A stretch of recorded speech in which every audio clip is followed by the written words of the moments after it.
따라 감람산에 가셨다라고 말합니다. 예수님이 감람산에 늘 가셨다는 것이죠. 그래서 습관을 따라라는 단어가 기록되어 있습니다. 예수님은 감람산에 무엇하러 가셨습니까? 누가복음 6장을 보니 예수님이 그 감람산에 기도하러 가셨다라고 말합니다. 때로는 밤이 새도록 하나님께 간절히 기도하시기도 하고, 홀로 기도하실 때도 있고, 베드로와 요한, 야고보를 데리고 그 감람산에 올라가셔서 기도하셨다는 것입니다. 그래서 예수님의 제자들은 예수님이 감람산에 가자라고 하면 오늘 기도하는 날이구나 그렇게 생각하고 예수님을 따라 기도하러 산에 올라갔던 것 같습니다. 예수님은 감람산에서 기도하였습니다. 오늘 본문에 보면 낮에는 성전에서 가르치고 밤에는 나가서 감람원이라는 산에서 쉬셨다라고 말합니다. 우리가 방금 살펴본 것처럼 예수님이 감람산에서 쉬었다는 것은 그냥 잠을 잤다는 의미뿐 아니라 거기서 기도하며 하나님과 교제하며 하나님의 안식 가운데 거하였다라고 말할 수 있습니다. 오늘 본문은 낮에는 성전에서 가르치고 밤에는 나가 감람원이라는 산에서 쉬었다라고 말합니다. 그래서 이 본문을 그냥 그대로 읽으면 예수님은 열심히 가르치고 피곤하니까 감람원이라는 산에 가셔서 쉬셨구나라고 말할 수 있습니다. 그런데 우리는 해가 뜰 때부터 다음날 해가 뜰 때까지 그게 하루가 됩니다. 그래서 항상 이야기할 때 밤 12시가 딱 지나면 내일이 되었구나, 또 내일이 오겠구나, 이렇게 하루를 계산할 때 해가 지는 것과 해가 뜨는 것을 봅니다. 그래서 먼저 해가 뜨는 시간부터 해가 지는 시간을 본다면 유대인들은 반대로 생각합니다. 해가 지고 그 다음날 해가 질 때까지를 하루라고 계산을 합니다. 그래서 그 관점을 본다면 이렇게 이야기를 해야 됩니다. 오늘 본문의 말씀은 예수님은 밤에 나가 감람원이라는 산에서 쉬시고 낮에는 성전에서 가르쳤다라고 말씀을 해야 되는 것입니다. 우리는 생각합니다. 열심히 일을 하면 됩니다. 교회도 열심히 일하는 것이 중요합니다. 하나님 나에게 일을 맡겨주십시오 하면서 열심히 일을 하는 경우가 있습니다. 그런데 일을 하다 보면 때로 많이 지치지요. 힘이 들고 어렵습니다.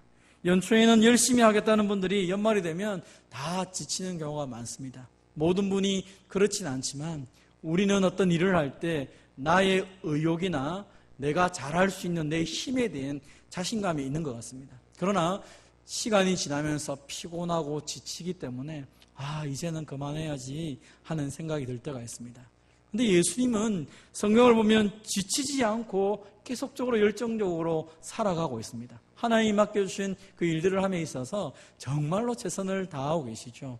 그 예수님의 방법이 바로 오늘 본문에서 말하는 이 원리 때문입니다. 예수님은 사역하기 전에 밤에는 기도하시고 낮에는 사역하시고, 예수님은 먼저 사역하기 전에 기도하면서 하나님의 뜻을 붙잡고 하나님의 능력을 가지고 그렇게 사역을 했다는 것입니다. 사랑하는 성도 여러분, 기도가 먼저 있어야 사역에 힘이 있고 사역의 열매가 있다는 것입니다.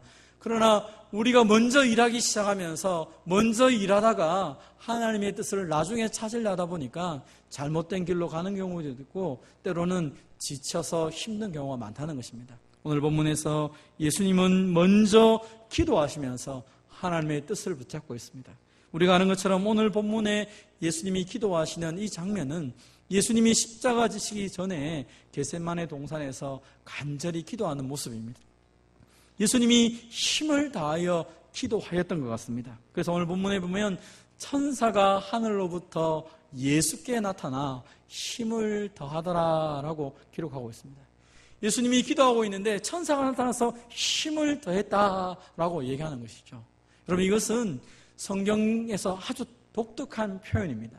대부분의 성도들이 기도하든지 누가 기도하면 천사가 나타나서 힘을 더해준 것이 아니라 천사가 나타나서 하나님의 응답을 주시는 경우가 많지요. 예를 들어서 이스라엘 백성들이 하나님 앞에 간절히 기도했을 때 하나님은 천사를 보내셔서 출애굽을 하시도록 했다는 것입니다.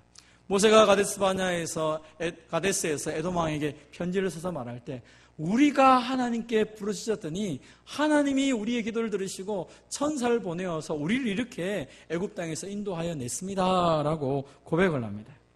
히스기야가 하나님께 간절히 기도하니까 하나님께서 이사야를 통해 말하죠. 내가 너의 기도를 들었다. 그래서 내가 천사를 보내어서 그 18만 5천 명을 하루아침에 다 내가 송장이 되게 했다라고 하나님이 말씀을 합니다. 기도를 하면 하나님이 천사를 보내셔서 그 기도의 응답을 주고 있는 것입니다. 다니엘이 하나님께 기도하며 하나님의 뜻을 간구할 때 하나님께서 네가 기도할 때 먼저 천사를 보냈다라고 말씀을 하고 있는 것입니다. 베드로가 감옥에 갇혔을 때 교회가 기도했습니다. 그때 천사가 나타나서 베드로를 감옥에서 건져내어 주었습니다. 기도를 하니까 하나님이 천사를 통하여서 하나님의 응답, 기도의 응답을 주십니다. 그런데 오늘 본문에서는 독특하게 기도의 응답을 주신 것이 아니라 천사가 힘을 더하도록 기도를 더 열심히 할 수 있도록 힘을 더하였다라고 이렇게 기록하고 있는 것입니다. 이 비슷한 표현이 예수님께서 세례를 받으시고 40일 동안 금식하고 난 이후에 광야에 갔습니다. 그 광야에서 금식하고 있는 동안에 사탄이 나타나서 예수님을 유혹하고 괴롭혔죠. 그때 마태복음 4장과 마가복음 1장을 읽어보면 천사가 나타나서 예수님을 수종들었다라고 기록하고 있습니다. 다시 말하면 천사가 나타나서 힘을 공급한 것은 그냥 아무 때나 그런 것이 아니라 정말로 견디기 힘든 그 순간에 하나님께서 이 천사를 동원하여서 예수님에게 힘을 주면서 하나님 앞에 간절히 기도할 수 있도록 은혜를 더하였다는 것입니다. 본문을 읽으면서 우리 가운데 그런 생각을 합니다. 나도 기도할 때 천사가 나타나가지고 힘을 더해주면 기도가 더 깊어질 텐데 내가 기도하면 천사가 나타나지 않고 오히려 잡념만 생기고 졸음만 오고 왜 나는 그럴까? 여러분, 예수님이 기도했을 때 천사가 나타나서 힘을 도왔다는 것은 예수님이 한 번 그냥 잠시 조금 그렇게 기도했을 때 나타나는 현상이 아닙니다. 예수님은 습관을 따라 기도했다라고 말했죠. 습관적으로 기도한 것이 아니라 예수님 자체가 기도가 그의 삶의 중심이 되고 그래서 기도가 삶이 되는 그런 삶을 예수님이 살았기 때문에 하나님이 이 중요한 기도의 시간에 천사를 보내어서까지라도 이 기도를 더 깊이 할 수 있도록 은혜를 베풀었다는 것입니다. 우리는 소원합니다. 천사를 보내주세요. 천사를 보내주세요. 그렇게 또 기도할 수 있을 것입니다. 그런데 성경은 우리에게 말합니다. 천사와는 비교도 할 수 없는 성령 하나님을 하나님께서 우리에게 보내주시겠다고 약속하십니다. 그리고 이미 우리에게 보내주셔서 기도할 수 없는 우리들에게 기도할 수 있도록 성령 하나님이 도우시고 은혜 주시는 것을 믿으시기를 바랍니다. 내가 기도를 할지 몰라서 어떻게 해야 될지 몰라 그냥 주저앉아 있을 때 성령 하나님이 말할 수 없는 탄식을 통하여 하나님의 뜻대로 간구하였다는 것입니다. 그래서 성령 하나님이 내 마음을 움직여 주셔서 무엇을 위해 기도해야 될지 어떻게 해야 될지 성령 하나님이 우리에게 능력을 주심을 통하여 우리의 기도가 더 깊어지고 더 넓어지고 더 새로워지고 풍성해진다라고 성경은 말씀하고 있는 것입니다. 사랑하는 성도 여러분, 저는 저와 여러분의 기도가 그냥 한 번쯤 심심하니까 아니면 너무 급해서 그렇게 하는 기도가 아니라 기도가 삶이 되고 성령 하나님이 내 심령을 움직이는 것을 경험하는 역사가 있기를 주님의 이름으로 축원드립니다. 같이 한번 읽어보겠습니다. 시작. 기도는 하늘에 계신 아버지 하나님께 성령님의 도우심을 받아 예수님으로 하는 은혜의 통로요, 은혜의 수단입니다. 어떤 사람은 기도할 때 은혜를 받습니다. 어떤 사람은 기도 자체 속에서 감격하며 살아갑니다. 근데 어떤 사람은 기도할 때 잠이 오고 힘들고 왜 기도를 해야 되는지 답답할 때가 있습니다. 여러분, 기도가 은혜가 되려고 하면 세 가지가 명확해야 됩니다. 하나는 내 기도를 들으시는 기도의 대상자가 하늘에 계신 아버지 하나님이라는 확신이 있어야 됩니다. 아버지 하나님, 전능하신 아버지 하나님이 나의 모든 속사정, 내가 아뢰는 그 모든 기도를 귀 기울이시고 응답하신다는 확신이 있을 때 우리의 기도는 힘이 있고 기도가 재미있고 기도가 은혜가 됩니다. 그리고 그 기도 가운데 속에서 내 의지대로 기도하게 되면 조금 하다가 못합니다. 어떤 분이 말합니다. 목사님, 기도를 좀 제대로 하고 싶은데 눈 감았다 눈 뜨면 1분밖에 안 지나가는데 어떻게 하면 될까요? 최근에 한 교회 목사님이 성도들이 1시간 정도 기도했으면 좋겠다 하면서 1시간 기도 운동을 일으키는 목사님의 이야기를 들은 적이 있습니다. 성도들이 적어도 하루를 살아갈 때 좀 기도를 좀 깊이 하면 좋겠는데 그 기도를 어떻게 할 수 있는가? 사실은 우리 힘으로 기도하려고 애를 쓰면 하다가 목만 아프고 하다가 그냥 금방 지쳐버리고 마는 것입니다. 그런데 기도를 함에 있어서 성령 하나님의 도우심을 받기 시작하면 그 기도가 넓어지고 깊어지고 기도의 내용이 더 풍성해지는 것을 경험하게 됩니다. 그 시작이 내가 결단하고 하나님 앞에 나가 기도하기 시작하게 됩니다. 그리고 하나님을 향하여 하나님 나를 불쌍히 여기시고 긍휼히 여기시고 나를 도와달라고 기도하셔야 됩니다. 성령 하나님이 우리의 기도를 돕는다는 것은 천사가 돕는 것과는 비교가 되지 않습니다. 성령 하나님 이미 우리 안에 내주하셔서 저와 여러분의 기도를 돕는다는 사실을 믿으시기를 바랍니다. 내가 마음만 열어놓고 그 성령 하나님의 도우심을 그대로 받기만 하면 우리의 기도는 지금까지 했던 기도와 전혀 다른 새로운 하나님의 은혜의 기도가 우리 가운데 이루어지게 될 것입니다. 그리고 그 기도는 예수님의 이름으로 해야 됩니다. 많은 사람들이 기도를 함에도 불구하고 목사님이 기도해 주시거나 어떤 기도를 많이 하시는 분이 기도해 주면 내 기도가 힘이 있을 거라고 생각합니다. 오늘이 종교개혁 기념주일입니다.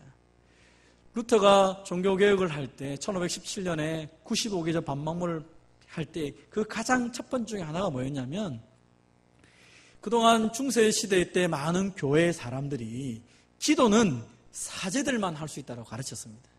그래서 사제가 기도하는 것이지 성도는 하나님 앞에 나와서 기도할 수 없다고 가르쳤어요. 그래서 기도를 하려고 하면 꼭 사제에게 기도 부탁을 해야 됐다는 것입니다. 신부님 저를 위해 기도해 주십시오. 사제님 저를 위해 기도해 주십시오. 기도해 주셔야 내 인생이 바뀝니다. 나는 기도할 수 없습니다. 그런데 말씀을 읽어보니까 성경에 뭐라고 되어 있습니까? 예수님께서 내 이름으로 무엇인지 구하면 내가 시행하겠다. 누구든지 내 이름으로 예수님의 이름으로 기도할 때 하나님께서 응답하는 줄 믿습니다.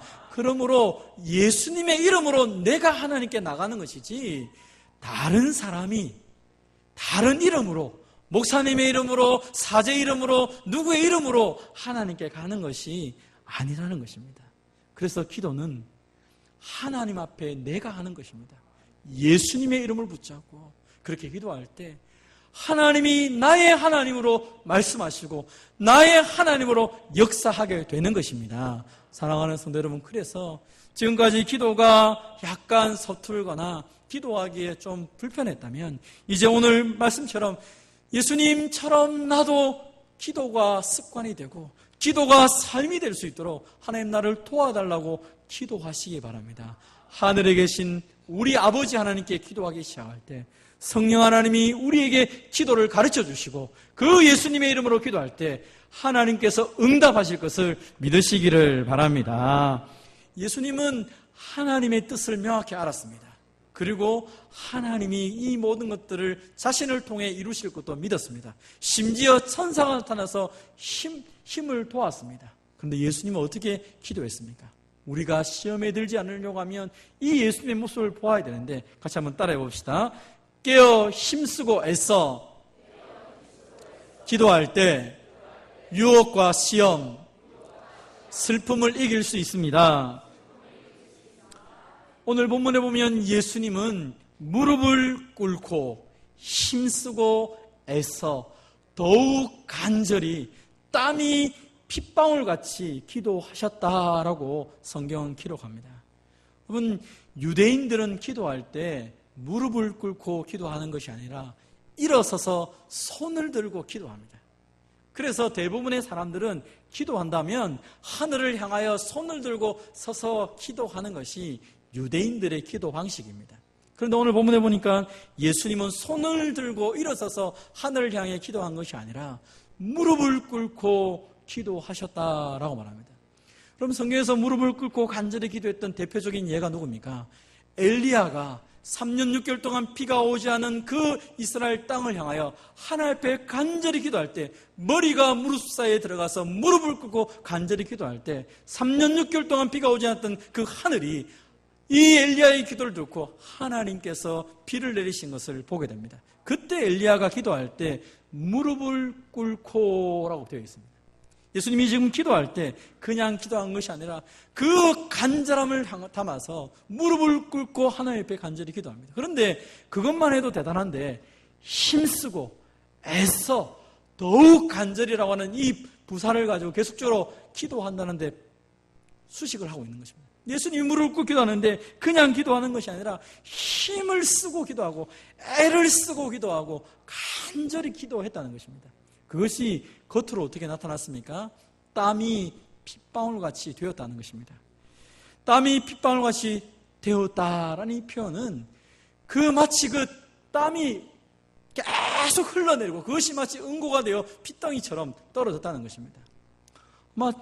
저도 그런 경험입니다. 여러분도 그런 경험이 있을 것입니다. 기도를 열심히 하다 보면 온 속옷이 땀으로 다 젖고 심지어 어떤 데는 이 겉옷까지 땀에 푹 젖는 경우가 있습니다. 하나님 앞에 기도를 하다 보면 애간장이 녹아내릴 때가 있고 하나님의 그 뜻을 붙잡기 위해서 떼굴떼굴 구르면서 기도하다 보면 온몸에 그 땀으로 비범벅되는 경우가 있죠. 비가 오듯이 내 몸에서 계속 땀이 쏟아지는 경우, 아마 예수님이 그렇게 하셨던 것 같습니다. 하나님 앞에 그 하나님 앞에서 십자가를 붙잡고 간절히 하나님 앞에 부르짖고 기도하였습니다. 히브리서 5장 7절은 심한 통곡과 눈물로 기도했다라고 말합니다. 그 기도의 내용이 무엇입니까? 아버지의 뜻이거든 내 원대로 마시고 아버지의 뜻대로 되기를 원합니다. 십자가를 지는 이 고난의 이 모든 것들, 내가 아버지의 뜻을 붙잡고 십자가를 지고 아버지의 뜻을 따라서 이 모든 것들을 감당하게 해달라고 기도하고 있다는 것입니다. 우리는 예수님이니까 십자가 지는 게 뭐 어려울까 그렇게 생각할 수 있습니다. 오늘 본문에서 예수님의 이 기도하는 모습을 보면 예수님이 이 십자가에 대한 것이 얼마나 무거웠던지 그의 목숨을 내어놓고 하나님 앞에 기도하고 있다는 것입니다. 간절히 그 모든 땀들이 피가 되는 것처럼 간절히 하나님의 뜻을 붙잡고 기도하고 난 이후에 예수님은 제자들을 향해 말합니다. 일어나라, 함께 가자. 그 모든 기도, 하나님 앞에 그 엎드린 기도를 하고 난 이후에 십자가에 대한 모든 두려움도, 제자들이 자신을 향하여 했던 그 모든 배신감도, 그리고 사탄의 모든 유혹도 이겨내고 당당하게 십자가를 지셨다는 것입니다. 사랑하는 성도 여러분, 우리 가운데는 이 예수님과 같은 두려움이 있는 사람들이 있을 것입니다. 하루를 살아가는 것이 두렵기도 하고 내게 맡겨진 이 모든 가정의, 직장의, 삶의 무게가 무거워서 한숨을 쉬면서 왜 하나님 나에게 이 무거운 십자가를 맡기셨습니까? 하고 괴로워하며 답답해하는 분도 있을 것입니다. 제자들이 배신하는 것처럼 내가 믿었던 사람들이 나를 배신하고 나를 왕따시키고 나를 둘리며 나를 매몰차게 하는 그 사람들의 시선과 그 사람들의 말 때문에 마음이 녹아내리고 살고 싶지 않은 그 심정이 있을 것입니다. 끊임없이 사탄이 나를 유혹하며 진리의 말씀대로 살아가며 하나님 붙잡고 살아가기보다 좀 더 편한 길로, 좀 더 손해보지 않는 길로, 좀 더 내 인생을 즐기는 길로 가라고 나를 유혹하기도 합니다. 그 모든 두려움들과 그 모든 배신들과 상처들과 그 유혹을 어떻게 이겨낼 수 있습니까? 우리는 자주 넘어지고 자주 쓰러집니다. 무엇 때문에 그렇습니까? 우리가 예수님처럼 하지 않았기 때문입니다. 예수님은 그 모든 십자가에 대한 두려움, 그 모든 제자들의 배신감, 그리고 사탄의 유혹 속에서 당당하게 십자가를 지며 자기에게 주었던 사명을 감당했던 이유는 철저하게 하나님 앞에 기도하였기 때문입니다. 애를 쓰고 힘을 다하고 더 간절하게 하나님 앞에 엎드려 기도하기 시작하며 그 하나님의 뜻을 확신하며 그 하나님의 뜻을 위해 살아갔을 때 그는 십자가를 능히 지었고 자신을 비난하는 모든 사람 앞에서 당당할 수 있었던 것입니다. 사랑하는 성도 여러분, 기도는 하나님의 뜻을 바꾸는 것이 아닙니다. 오늘 많은 사람들이 기도를 좀 한다고 하면 하나님의 뜻을 바꾸려고 합니다. 하나님 그거 말고요, 내가 기도했지 않습니까? 내 기도도 좀 해주세요. 그것은 어린 아이일 때 하는 기도입니다. 어린 아이들이 부모에게 찾아와서 하는 얘기가 뭡니까? 엄마 그거 말고요, 내 뜻대로 좀 해주세요. 아빠 그거 말고요, 내 뜻대로 해주세요. 아이들이 어리면 자기 뜻이 이루어지면 생각합니다. 내가 엄마를 이겼어. 내가 아빠를 이겼어. 기도는 그런 것이 아닙니다. 기도는 하나님의 뜻에 철저하게 순종하는 것입니다. 그래서 하나님의 뜻이 내 삶 가운데 이루어지는 것이 기도입니다. 그래서 어쩔 수 없이 땀을 흘리고 눈물을 흘리며 통곡하며 기도하는 것입니다. 내게 주어진 십자가가 쉽지가 않습니다. 사람들의 비난이 그렇게 녹록하지가 않습니다. 내 인생의 이 무거운 것들을 내가 짊어지고 가려고 하니까 내 힘으로 감당할 수가 없는 것입니다. 그럼에도 불구하고 기도함을 통하여 하나님이 주신 은혜와 능력이 있기 때문에 그 길을 걸어가는 것이 믿음의 사람의 걸음이요, 기도가 삶이 되는 사람의 생활인 것입니다. 저는 저와 여러분의 삶이 하나님의 뜻을 바꿨다고 자랑하는 인생이 아니라 하나님의 뜻에 순종하여 하나님의 뜻을 이루어가는 기도의 사람이 되기를 주님의 이름으로 축원드립니다. 그런데 예수님의 제자들은 그러한 삶을 살지 못했습니다. 예수님이 그렇게 애쓰고 그렇게 눈물을 흘리고 그렇게 통곡하며 기도하고 있는데 예수님의 제자들은 유혹에 빠졌습니다. 유혹에 빠지지 않게 기도해라 미리 말씀했음에도 불구하고 제자들은 그렇게 하지 못했습니다. 예수님이 눈물 흘리며 그 땀이 핏방울에도 통곡하며 기도하고 있었는데 제자들은 잠을 자고 있었습니다.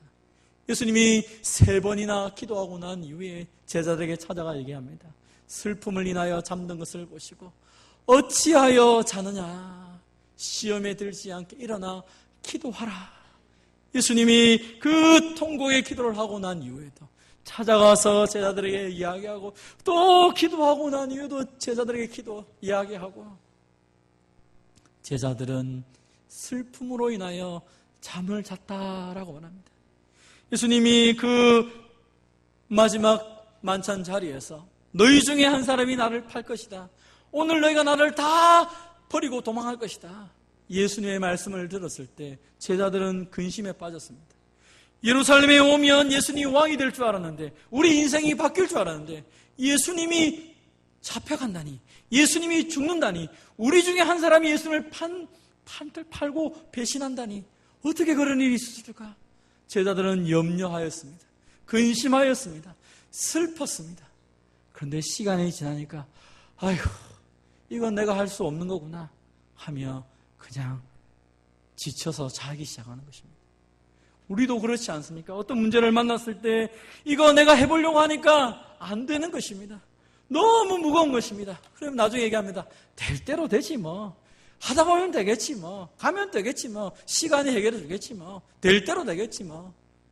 그렇게 하다 보니까 예수님은 당당하게 십자가를 지셨지만 예수님을 잡으러 오던 가룟 유다, 그 로마 그 제사장의 하수인들이 왔을 때 다 도망가고, 심지어 예수님 향해 절대로 죽을지언정 주님을 버리지 않겠다는 베드로는 3번이나 주님을 부인하고 저주하였다라고 성경은 말하고 있는 것입니다. 기도해야 될 시간에 기도하지 않으니까 유혹에 넘어가고 시험에 들게 되는 것입니다. 우리는 기도 없이는 유혹과 시험을 이길 수가 없습니다. 그러나 역으로 얘기하자면 기도한다면 어떤 유혹이 와도 어떤 시험이 와도 이길 수 있다는 것입니다. 그래서 오늘 예수님이 우리에게 말한 게 뭡니까? 자지 말고 깨어서 기도하라. 정신을 차리고 기도하라 라고 말씀하는 것입니다. 항상 성령 안에서 기도하고 깨어 구하기를 항상 힘쓰며 구해라. 기도해라. 하나님 우리에게 권면의 말씀을 합니다. 왜 우리가 기도해야 됩니까? 너희는 어둠의 자녀들이 아니라 빛의 아들이요 낮의 아들이기 때문에 다른 사람들처럼 그 죄 짓는 곳 속에서 허랑방탕한 곳에서 잠자는 어리석은 자가 아니라 깨어서 정신을 차리고 낮에 속한 사람으로서 그렇게 살아야 된다라고 말씀하는 것입니다. 사랑하는 성도 여러분, 지금 시대를 보십시오. 우리의 나라 형편을 보십시오. 뉴스와 인터넷을 보시고 사람들이 하는 말을 들어보십시오. 제정신으로 살아가기가 힘든 세상입니다.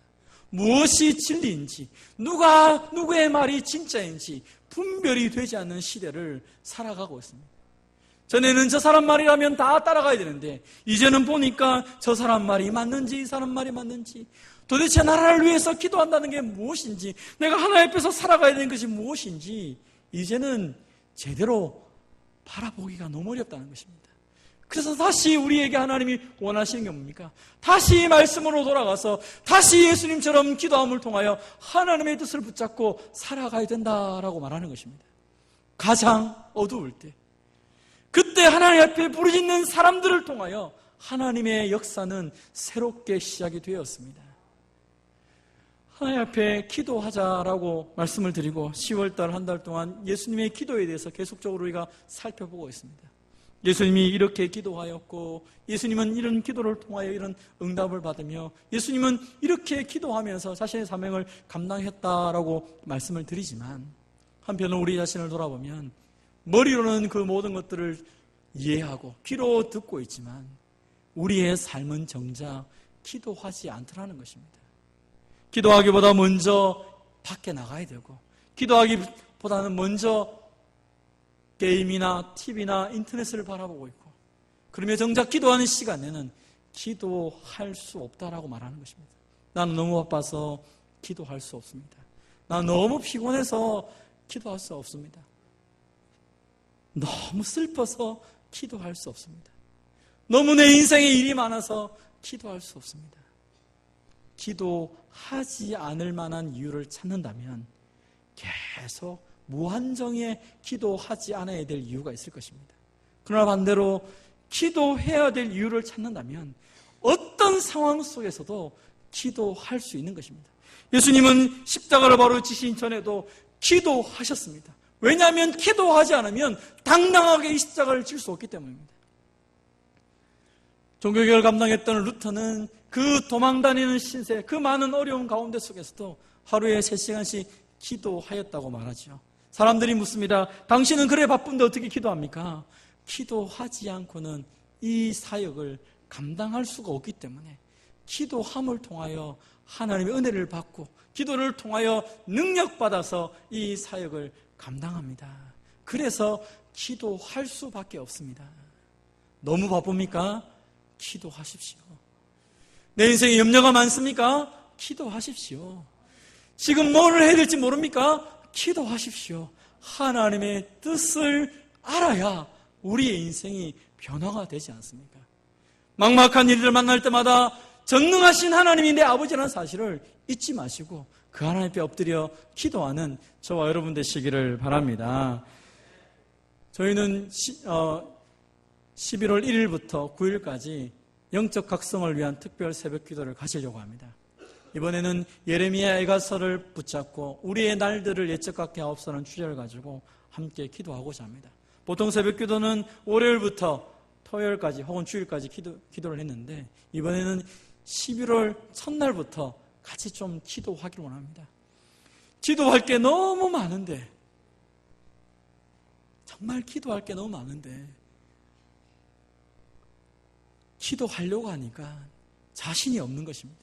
그래서 명목상에 특별 새벽기도하는 이름을 붙이고 다시 기도하는 것입니다. 여러분 가운데 기도를 쉬셨던 분이 있습니까? 기도를 시작하십시오. 기도를 잘하고 계신 분 있습니까? 예수님처럼 더욱 힘써 기도함을 통하여 하나님의 놀라운 은혜를 경험하는 저와 여러분 되시기를 바랍니다. 기도에 실패를 해서 예수님을 부인하고 예수님을 저버렸던 베드로, 이제 나는 끝났구나. 그 마음에 하나님이 먼저 말씀을 주고 있습니다. 베드로야, 시몬아, 시몬아, 사탄이 너희를 밀가부도 하려고 요구하고 있구나. 그러나 이 시간 기억해라. 내가 너를 위해 기도했다. 너의 믿음이 떨어지지 않도록 기도했다. 네가 분명히 지금 오늘 밤에 3번이나 나를 부인하게 될 것이다. 나를 저주할 것이다. 그 죄책감 가운데 살지 말고 다시 돌이켜서 너의 형제를 굳게 하라라고 말씀합니다. 이렇게 기도 못하는 목사가, 이렇게 기도 못하는 장로가, 이렇게 기도 못하는 권사가, 이렇게 기도 못하는 집사가, 이런 성도가 무슨 어떻게 하나님 앞에 나올 수 있습니까? 자신을 탓하지 마시고 오늘 예수님이 이 베드로에게 말한 것처럼 내가 너의 믿음이 떨어지지 않기 위해서 기도했다. 오랜만에 교회 나왔습니까? 지금부터 시작하시면 됩니다. 내 삶이 엉망진창입니까? 지금부터 결단하고 시작하면 되는 것입니다. 너의 믿음이 떨어지지 않도록 기도했다라고 말하는 이 주의 음성을 들으시면서 내가 다시 기도하기로 결심하며 애를 쓰며 힘을 다하여 기도하시기를 바랍니다. 우리의 기도를 성령 하나님이 도와주실 뿐 아니라 예수님께서도 하나님 우편 보좌에서 우리를 위하여 기도하고 있다라고 말하고 있습니다. 내가 넘어질 거 주님 아시고 기도하는 것입니다. 야, 넘어졌느냐? 일어나라. 내가 잠자는 거 아시고 깨어라. 이제 힘을 다해라. 내가 낙심하는 것을 아시고 너 낙심하지 마라. 내가 너를 위해 기도하고 있는데 왜 낙심하느냐? 우리를 격려하시고 위로하시는 주님의 모습을 기억하고 우리를 위해 부르짖는 그 주님의 기도의 음성을 들으면서 더욱더 기도에 힘써서 시험에 들지 않도록 깨어 힘있게 살아가는 주의 백성 되기를 주님의 이름으로 축원드립니다.